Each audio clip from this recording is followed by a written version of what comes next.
আসসালামু আলাইকুম। আমি তো ভালোবাসি তোকে পর্ব 23, লেখনীতে সালমা চৌধুরী, ভয়েসে আমি মাম্পি চৌধুরী। মেঘের পানে ক্ষিপ্ত নয়নে কিছুক্ষণ তাকিয়ে থেকে আবির দুপা পিছিয়ে সিঁড়ি দিয়ে নেমে গেছে। ডাইনিং টেবিলের ওপর কাচ্চির বক্স রেখে দ্রুত পায়ে মেইন গেট পেরিয়ে চলে যেতে নিলে আদি পেছন থেকে রেগে উঠল, ভাইয়া। আদির ডাক আবিরের কান পর্যন্ত পৌঁছলো কিনা কে জানে, ফিরেও দেখল না। আবিরের অক্ষিযুগল আগ্নেয়গিরির লাভার ন্যায় লাল টুকটুকে হয়ে গেছে। গেট পেরিয়ে বাইকে উঠতে গিয়ে হাতে থাকা সানগ্লাসটা ডাস্টবিনের দিকে ছুঁড়ে ফেলে দেয়। নিজের ভেতরের সবটুকু ক্রোধ যেন সানগ্লাসটার উপর ঢেলে দিয়েছে। সানগ্লাস ভেঙে খণ্ড বিখণ্ড হয়ে গেছে। সানগ্লাসের ভাঙা অংশের চাপে হাতও কেটেছে 2-3 জায়গাতে। এই হাত নিয়েই বাইক স্টার্ট দিয়ে নিজের অফিসে চলে যায়। অফিসে ঢুকতেই রাকিব ছুটে আসে, স্যার আপনি এত তাড়াতাড়ি চলে আসলেন যে, বউকে সময় দেওয়া শেষ? আবির ক্রুদ্ধ আঁখিতে চাইল রাকিবের দিকে। কোনো কথা না বলে নিজের কেবিনে ঢুকে চেয়ারে চোখ বন্ধ করে বসে পড়ল। রাকিবও পেছন পেছন আবিরের কেবিনে ঢুকলো। সহসা চোখ পড়ল আবিরের হাতের দিকে। আতকে উঠে ছুটে গিয়ে আবিরের হাত ধরল। হাত কাটছিস কিভাবে? আবির হাত সরিয়ে বলল, তুই এখন যা, আমি একটু একা থাকতে চাই। রাকিব আকুল স্বরে জানালো, চলে তো যাবই, আগে বল কি হয়েছে? আবির অনমনীয় কণ্ঠে উত্তর দিল, কিছু হয়নি। রাকিব ভাবুক স্বরে বলল, কিছু তো একটা অবশ্যই হয়েছে। আমি তোর বেস্ট ফ্রেন্ড, এটা ভুলে যাইস না। এখন বল কি হয়েছে?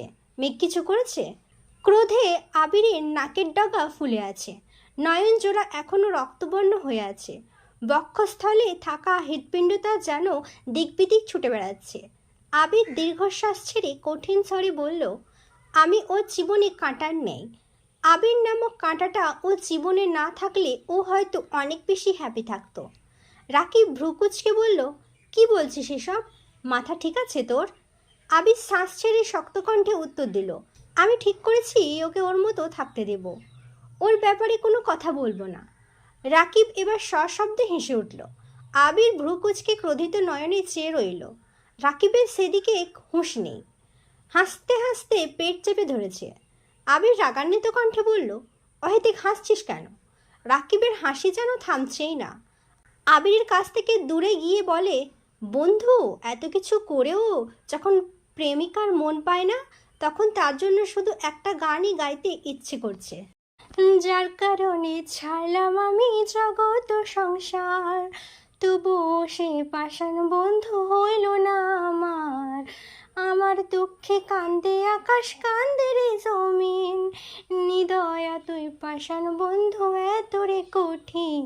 তোর মনের পিঞ্জরায় তুই কারে দিলি ঠাই, কারে এত করলি আপন পর করে আমায়। তুই ভালো থাকিস বন্ধু আমার, সুখে থাকিস রোজ, তোর স্বপ্নে আমি আসবো ঠিকই নিতে তোর খোঁজ। আবির বসা থেকে উঠে দাঁড়াতেই রাকিব হাসতে হাসতে কেবিন থেকে ছুটে বের হয়ে নিজের রুমে চলে গেল। সারাদিনের ব্যস্ততায় সন্ধ্যা পেরিয়ে রাত হয়ে গেছে। অফিসের সবাই মোটামুটি চলে গেছে। রাকিবের গার্লফ্রেন্ড কলের পর কল দিচ্ছে। গার্লফ্রেন্ডের নাম রিয়া। আবির দেশ ছেড়ে যাওয়ার পর রাকিবের সঙ্গে একই ভার্সিটিতে ভর্তি হয়েছিল রিয়া। সেই থেকে ধীরে ধীরে বন্ধুত্ব, তারপরে প্রেম। তাদের 2 বছরের রিলেশন চলছে। 4 থেকে 5 বার কল করার পর রাকিব রিসিভ করে বলে উঠল, কি হয়েছে, এত কল দিচ্ছ কেন? জানো না এ সময় অফিসে থাকি? রিয়ার গলা দিয়ে কথা বের হচ্ছে না। কোনো রকমে বলল, আমাকে একটা ইনহেলার আর কিছু ঔষধ কিনে দিয়ে যেতে পারবা? রাকিব এবার চিন্তিত স্বরে বলল, কি হয়েছে তোমার? আজকে দুপুর পর্যন্ত বাসায় টুকিটাকি কাজ করছিলাম, বিকেল থেকেই শ্বাসকষ্ট হচ্ছে, আস্তে আস্তে বাড়তেছে মনে হচ্ছে। রাকিব কণ্ঠ ভারী করে বলল, তুমি জানো তোমার ডাস্ট অ্যালার্জি, তারপরও কেন যাও কাজ করতে? আমি এসে কল দিচ্ছি, সাবধানে থাকো, বাই। রাকিব আবিরের কেবিনের সামনে দাঁড়িয়ে বলল, তুই বাসায় কখন যাবি? আবির ল্যাপটপের দিকে তাকিয়ে উত্তর দিল, একটু দেরি হবে। কেন? রাকিব বলল, রিয়া অসুস্থ, ওষুধ নিয়ে যেতে হবে। আমি কি চলে যাব? আবির চোখ তুলে চেয়ে বলল, সিরিয়াস কিছু? রাকিব মৃদু হেসে উত্তর দিল, না না তেমন না, ওর তো সেই একটাই সমস্যা, আবির স্বাভাবিক কণ্ঠে জানালো, ঠিক আছে তুই যা, কোনো সমস্যা হলে জানাইস। রাকিব হাসি মুখে বলল, তুই কাজ শেষ করে তাড়াতাড়ি চলে যাস। আবির মাথা নিচু করে চুপচাপ কাজে মনোযোগ দিল। অন্যদিকে মেঘকে পড়াতে জান্নাত আপু এসেছেন। মেঘ মনের বিরুদ্ধে বাধ্য হয়ে পড়তে বসেছে। জান্নাত আপু কি পড়াচ্ছেন তাতে মেঘের কোনো মনোযোগ নেই। এক রাশ বিরক্তি নিয়ে শব্দহীনে বসে আছে। জান্নাত আপুর দিকে তাকিয়ে দেখলো একবার। খুবই সাদামাটা একটা মেয়ে। গায়ের রং ধবধবে সাদা না হলেও চেহারায় অন্যরকম সৌন্দর্য আছে। বোরখা পরা সাথে সুন্দর করে হিজাব দিয়েছেন। মেঘ মনে মনে ভাবছে, আমি কি ওনার মতো সুন্দরী না?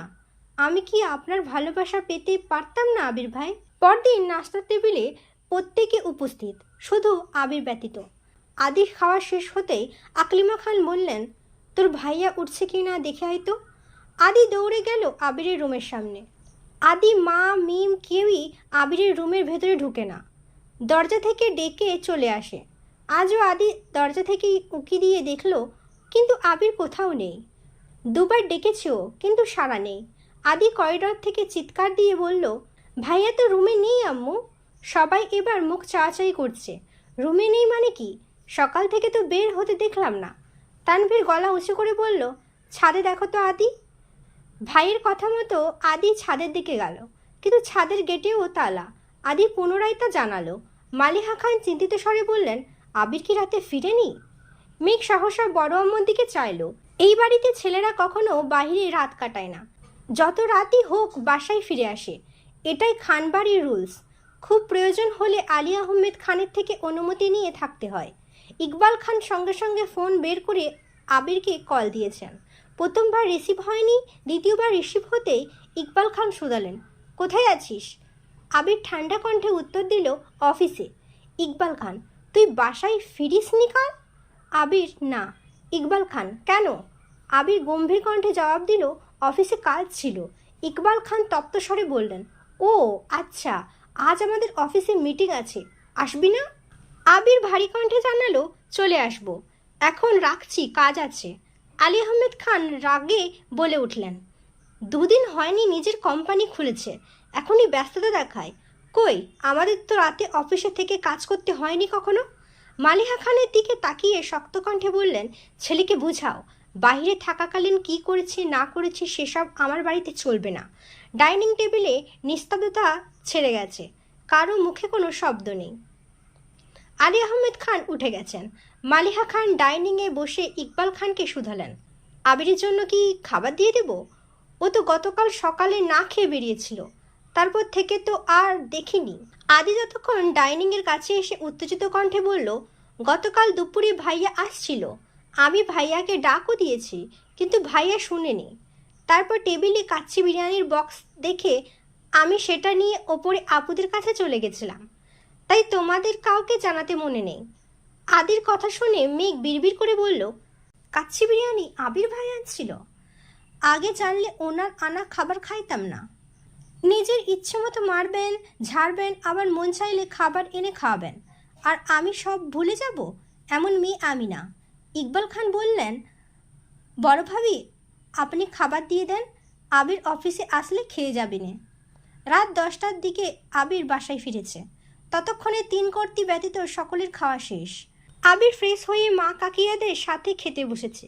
এই যে মা, মামনি আর কাকিয়া এত এত প্রশ্ন করছে, আবির নিরাশায় সব শুনছে, কোনো উত্তর দিচ্ছে না। কোনো রকমে খাওয়া শেষ করে রুমে চলে এসেছে। সময় চলছে নিজস্ব গতিতে। মাঝখানে কেটে গেল 10 দিন। আবির আর মেঘের দেখা হলেও কেউ কারোর সাথে কথা বলে না। আবির খাবার টেবিলে একসাথে বসলেও মেঘের দিকে একবারের জন্যও তাকায় না।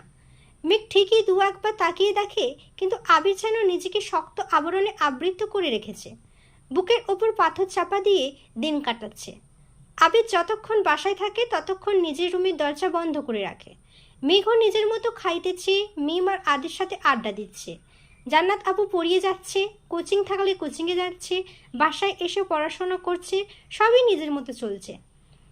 শুধু মাঝে মাঝে ভাবি, আবির ভাইয়ের কি কিছু হয়েছে? আজ মেঘের এইচএসসি রেজাল্ট পাবলিশ হবে। সকাল থেকে না খেয়ে বসে আছে মেয়েটা। আলী আহমেদ খান আর মোজাম্মেল খান অফিসে চলে গেছেন। ইকবাল খান কোনো এক দরকারে আদির স্কুলে গিয়েছেন। আবিরও সকাল সকাল অফিসের জন্য বেরিয়ে গেছে। আবিরের কিছুক্ষণ পর তানভীরও বেরিয়েছে। ঘণ্টাখানেক পর রেজাল্ট পাবলিশ হয়েছে। মাহদিবা খান মেঘ গোল্ডেন GPA 5 পেয়েছে। খানবাড়িতে খুশির আমেজে ভরে উঠেছে। কিছুক্ষণের মধ্যেই মোজাম্মেল খান আর আলী আহমেদ খান মিষ্টি নিয়ে বাসায় হাজির হয়েছেন। ইকবাল খানও আদিকে নিয়ে ফেরার পথে কয়েক কেজি মিষ্টি কিনে এনেছেন।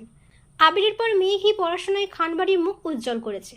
মাঝখানে তানভীর 4°+ রেজাল্ট নিয়ে SSC HSC পাশ করেছে। মালিহা খান ছেলেকে কল দিচ্ছেন, কিন্তু আবির কল ধরছে না। তানভীরকেও কল দিয়েছেন, কিন্তু ব্যস্ত বলছে। বাড়িতে এত আনন্দ, কিন্তু দু ভাই যেন নিরুদ্দেশ। বেশ কিছুক্ষণ পর আবির আর তানভীর বাসায় ফিরেছে। তানভীর একটা র্যাপিং করা বক্স মেঘের হাতে দিয়ে হাসি মুখে বলল, কংগ্রাচুলেশন মাই ডিয়ার বনু। মেঘ এক গাল হেসে জানালো, থ্যাংক ইউ ভাইয়া। আবির কোনো দিকে না তাকিয়ে নিঃশব্দে দীর্ঘ পা ফেলে নিচের রুমে চলে গেছে। মেঘ আবিরের দিকে চেয়ে মনে মনে বলল, একটা মানুষ এতটা হৃদয়হীন হয়ে থাকে কি করে?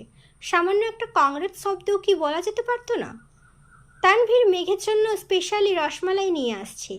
মেঘ তানভীরকে কয়েক পিস খাইয়ে বক্স নিয়ে দৌড়ে গিয়ে ডাইনিংয়ে বসে খাচ্ছে, যেন অন্য কেউ ভাগনা বসায়। তানভীর নিজের রুমে ফ্রেশ হয়ে চলে গেছে। 20 মিনিটের মধ্যে আবির অফিসের জন্য রেডি হয়ে বের হচ্ছে। আবিরের পিছন পিছন তানভীরও নামছে। মালিহা খান আবিরকে ডেকে বললেন, এই সময় আবার কোথায় যাচ্ছিস? আবির ভারী কণ্ঠে বলল, অফিসে কাজ আছে। মালিহা খান আবারও বললেন, মিষ্টি খেয়ে যা। আবির কণ্ঠ দ্বিগুণ ভারী করে বলল, সময় নেই। মেঘ তখনও ডাইনিংয়ে চেয়ারে বসে আছে। আবির ভাইয়ের কাঠখোট্টা জবাবে অষ্টাদশীর মন খারাপ হলো। মনে মনে ভাবল, সত্যি কি আপনার সময় নেই, নাকি আমার রেজাল্টের মিষ্টি আপনি খেতে চান না? আবির চলে যাচ্ছে। মালিহা খান আবিরের যাওয়ার দিকে চেয়ে পুনরায় সিঁড়িতে থাকা তানভীরের পানে তাকিয়ে চিন্তিত স্বরে বললেন, আমি আরও ভাবলাম বোনের রেজাল্টের খুশিতে তোরা দু ভাই মিলে এলাকায় মিষ্টি দিয়ে আসবি। তানভীর মৃদু হেসে প্রশ্ন করল, এক বাড়িতে কতবার মিষ্টি খেতে হবে? হালিমা খান ছেলের কথার মানে বুঝল না। কপাল কুঁচকে বললেন, মিষ্টি তো দেওয়া হয়নি এখনো। তানভীর হাসি মুখে বলল, ভাইয়া আর আমি এলাকার সব বাড়িতে মিষ্টি দিয়েই বাসায় এসেছি। মেঘ বিস্ময়কর দৃষ্টিতে ভাইয়ার অভিমুখে তাকিয়েছে। অষ্টাদশীর চোখে মুখে উজ্জ্বলতা ফুটে উঠেছে। 10 দিনের রাগ যেন 10 সেকেন্ডেই হাওয়া হয়ে গেছে। প্রিয় মানুষ বরাবরই প্রিয় থাকে, মাঝে মাঝে শুধু অভিমানের চাদরে ঢেকে যায়। মেঘ বিড়বিড় করে বলল, আমি কি ঠিক শুনছি? আবির ভাই আমার রেজাল্টের খুশিতে এলাকায় মিষ্টি খাইয়েছেন? তাহলে বাসায় এমন মোড নিয়ে ছিলেন কেন?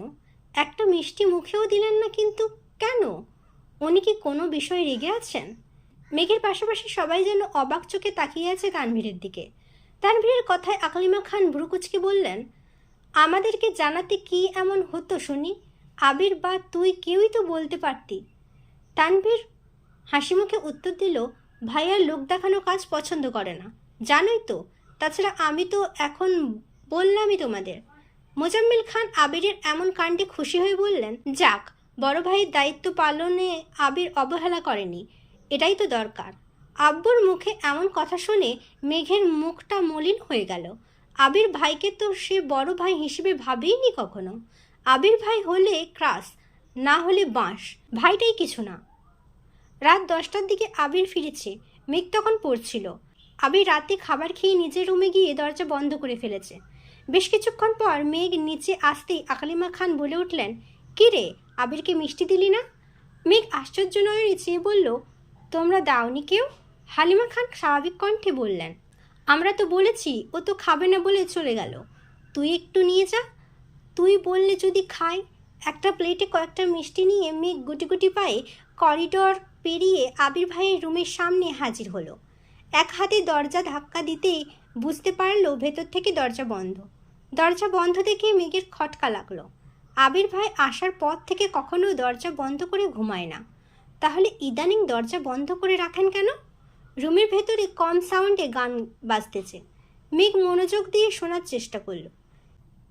এই অবেলায় তোমারই আকাশে নীরব আপোষে ভেসে যায় সেই ভীষণ শীতল ভেজা চোখ, কখনো দেখায়নি তোমায়।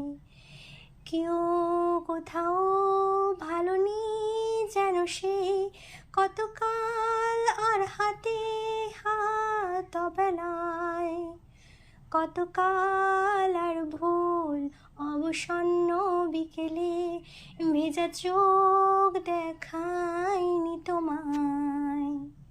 মেঘ ওষ্ঠ উল্টে বিড়বিড় করে বলল, আবির ভাই এত কষ্টের গান শুনছে কেন? ব্যাপার কি? মেঘ দরজায় টোকা দিয়ে আস্তে করে ডাকলো, আবির ভাই।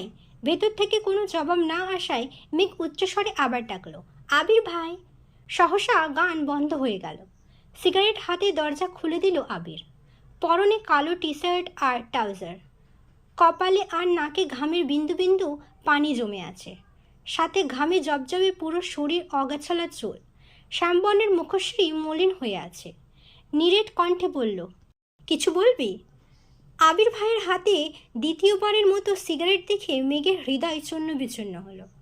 হাজার রাগ অভিমান থাকুক, তারপরও আবির ভাইয়ের প্রতি মেঘের সুপ্ত ভালোবাসা এখনও বর্তমান। মেঘ আর্তনাদ করে বলল, আপনি আবারও সিগারেট খাচ্ছেন? আবির গম্ভীর কণ্ঠে শুধালো, তাতে তোর কোনো সমস্যা? মেঘ মাথা নিচু করে শীতল কণ্ঠে জবাব দিল, হ্যাঁ। আবির কপাল কুঁচকে তাকিয়ে শক্ত কণ্ঠে বলল, কি সমস্যা? প্রশ্ন করে দরজা থেকে সরে বিছানার পাশে বসে সিগারেট ঠোঁটে ধরেছে। অকস্মাৎ মেঘ দ্রুত পায়ে আবিরের কাছে গিয়ে মুখ থেকে সিগারেট টেনে ফ্লোরে ছুঁড়ে ফেলে দিয়ে রাগে ফুঁসতে ফুঁসতে জবাব দিল, আপনি সিগারেট খান, এটাই আমার সমস্যা। আবির আশ্চর্য নয়নে চেয়ে রইল অষ্টাদশীর ললিত মুখবিবরণের অভিমুখে। মেঘ রাগে ফুঁসছে আর ঘন ঘন শ্বাস ছাড়ছে, আবার মনে মনে ভীত হচ্ছে। আবির ভাই যদি মারেন? তৎক্ষণাৎ নিজেকে সাহস দিল, মারলে মারবে, কিন্তু ওনাকে সিগারেট খেতে আমি দেখতে পারবো না। আবির ভারী কণ্ঠে শুধালো, কেন আসছিস? মেঘের মাথা থেকে ওইসব চিন্তা সরে গেছে, তবুও কিছুটা চিন্তিত স্বরে বলল, আপনার জন্য মিষ্টি নিয়ে আসছি। আবির ঠান্ডা কণ্ঠে উত্তর দিল, আমি মিষ্টি খাবো না, নিয়ে যা। মেঘ ভয়ে ভয়ে জিজ্ঞেস করলো, কেন খাবেন না? আমার রেজাল্টে কি আপনি খুশি না? আবির নিস্তব্ধ হয়ে ফ্লোরে পড়ে থাকা আধখানা সিগারেটের পানি চেয়ে আছে। মেঘ পুনরায় বলল, কিছু বলছেন না যে? আবির গম্ভীর কণ্ঠে উত্তর দিল, তুই খুশি থাকলেই হলো, আমার খুশিতে কি আসে যায়? আবিরের নিরুদ্বেগ কণ্ঠে বলা কথায় মেঘের মনে কেমন যেন খটকা লাগলো। মেঘ চিন্তিত কণ্ঠে শুধালো, আবির ভাই, আপনি কি আমার উপর কোনো কারণে রেগে আছেন? আবির এক পলক তাকালো মেঘের দিকে, তারপর তপ্ত স্বরে বলল, আচ্ছা মেঘ, আমি যদি দেশ ছেড়ে একেবারে চলে যাই, তাহলে তো তুই এই বাড়িতে আনন্দে থাকতে পারবি, তাই না? মেঘ আশ্চর্য নয়নে চাইল আবির ভাইয়ের দিকে। বুকের ভেতর হৃৎপিণ্ড ভয়ঙ্করভাবে কাঁপছে।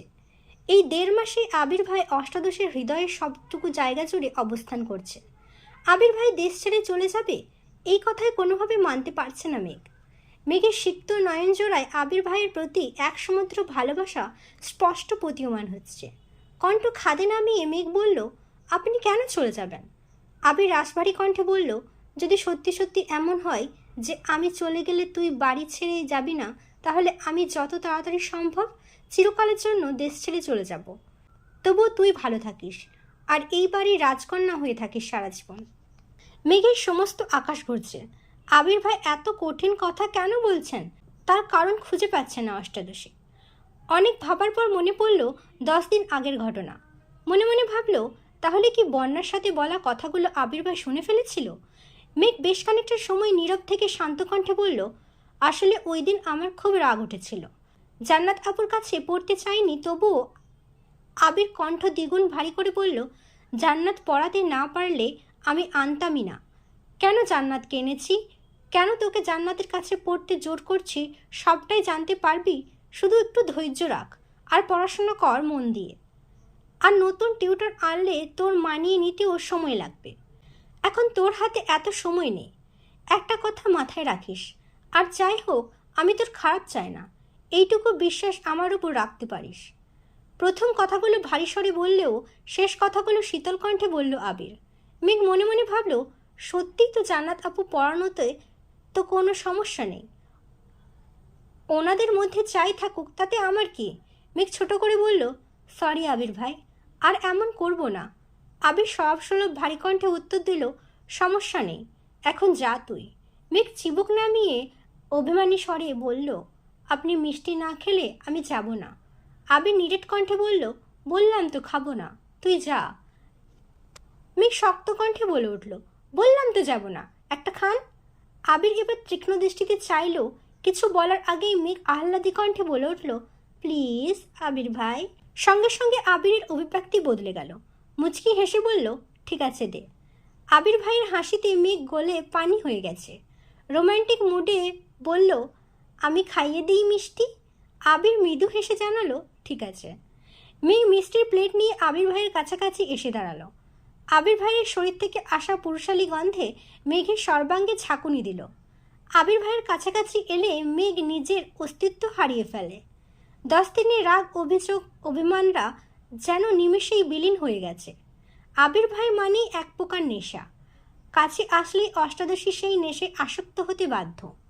হৃৎপিণ্ডের কম্পনের তীব্রতা ক্ষণে ক্ষণে বেড়েই যাচ্ছে। মেঘ ধীর হস্তে কাঁটা চামচ একটা মিষ্টি তুলে আবির ভাইয়ের মুখের সামনে ধরল। আবিরও চুপচাপ খেয়ে নিল। মিষ্টি খেয়ে আবির থমথমে কণ্ঠে শুধালো, আরেকটা কি খেতে হবে? মেঘ সঙ্গে সঙ্গে উপর নিচ মাথা নাড়ল। আবির মনে মনে বলল, তোর এই পাগলামি যেন সারাদিন থাকে। মেঘ আরেকটা মিষ্টি এগিয়ে দিল আবির ভাইয়ের মুখের কাছে। আবির দ্বিতীয় মিষ্টি শেষ করে ছোট করে বলল, বস এখানে। মেঘ সঙ্গে সঙ্গে বিছানার পাশে বসল। আবির একটা মিষ্টি কেটে অর্ধেকটা মেঘের মুখে দিল। মেঘ যেন নিজের চোখে বিশ্বাস করতে পারছে না। আবির ভাই তাকে মিষ্টি খাওয়াচ্ছে। মেঘ চুপচাপ মিষ্টিটা খেয়ে নিল। আবির দ্বিতীয়বার কিছুটা মিষ্টি মেঘের মুখের সামনে ধরে বলল, দুবার না খাওয়ালে তো তুই আবার পানিতে পড়ে যাবি, নে হাঁ কর। মেঘ মিষ্টি মুখে নিয়ে এক গাল হাসল। মিষ্টি খেয়ে মেঘ শান্ত স্বরে ডাকল, আবির ভাই। আবির দৃষ্টি মেঘের মুখ বরাবর নিয়ে সুমধুর কণ্ঠে উত্তর দিল, হুম। সেই দরদ ঢালা কণ্ঠে বলা হুমটা অষ্টাদশীর মনের ভেতর উত্তাল পাতাল ঢেউয়ের সৃষ্টি করেছে। এই হুমতে যে মিশে আছে সীমাহীন ভালোবাসা। আবিরের দৃষ্টি অষ্টাদশীর মুখমণ্ডলে ডাগর ডাগর আঁখিতে দীর্ঘ মনোযোগ দিয়ে চাইল। গভীর নলকূপের নেই বিমোহিত সেই নয়নজোড়া আবিরকে স্থির থাকতে দিচ্ছে না। আবির চাইলেও নিজেকে শক্ত খোলসে আবদ্ধ রাখতে পারছে না। দৃষ্টিকে নামিয়ে নিল ফ্লোরে। মেঘ ঢোক গেলে নিজেকে কন্ট্রোল করে শান্ত আঁখেতে আবির ভাইয়ের দিকে চেয়ে বলল, একটা কথা বলবো? আবির নিজ দিকে তাকিয়ে থেকেই উত্তর দিল, বল। মেঘ ভীতস্বরে প্রশ্ন করল, যদি বলি আপনি আর সিগারেট খাবেন না, তাহলে কি আপনি মারবেন? আবির ঠোঁট কিছুটা প্রশস্ত হলো। দৃষ্টি তখনও ফ্লোরে। মনে মনে বলল, তুই বললে হাসি মুখে জীবনটাও দিয়ে দিতে রাজি, সেখানে সিগারেট আর এমন কি? আজ এই মুহূর্ত থেকে আমি আবির সিগারেট ছাড়লাম, আর কোনোদিন ছুঁয়েও দেখব না, প্রমিস। মেঘ আস্তে করে বলল, কি হলো? আবির মেঘের দিকে আর চোখে চেয়ে বলল, ঠিক আছে, চেষ্টা করব। এতটুকুতেই মেঘ মহা খুশি। না যে করেননি সেই অনেক। মেঘ বুক ফুলিয়ে শ্বাস টেনে সাহস নিয়ে বলল, আরেকটা কথা জিজ্ঞেস করি? আবির ঠান্ডা কণ্ঠে বলল, বল। মেঘ ঢোক গেলে শীতল কণ্ঠে প্রশ্ন করল, চুল দাড়ি বড় হয়েছে, কাটান না কেন? মেঘের এমন প্রশ্নে আবির মূর্খপাত হয়ে গেল। মেঘের দিকে তীক্ষ্ণ দৃষ্টিতে চেয়ে ঠান্ডা কণ্ঠে শুধালো, কেন? এভাবে ভালো লাগে না? মেঘ মিষ্টির প্লেট হাতে নিয়ে চুপচাপ উঠে দরজা পর্যন্ত গিয়ে পেছনে তাকিয়ে বলল, আপনাকে সবভাবেই ভালো লাগে, তবে এখন আপনার ড্যাসিং লুকটা মিসিং। কথাটা বলে করিডর দিয়ে অন্তহীন ছুটে নিজের রুমে চলে গেল। আবির দরজার দিকে চেয়ে নিঃশব্দে হাসছে। এই ছিল আমৃত্যু ভালোবাসি তোকে পর্ব 23। পরবর্তী পর্ব নিয়ে খুব তাড়াতাড়ি আসবো। সুস্থ থাকবেন, ভালো থাকবেন, নিজের খেয়াল রাখবেন। আল্লাহ হাফিজ।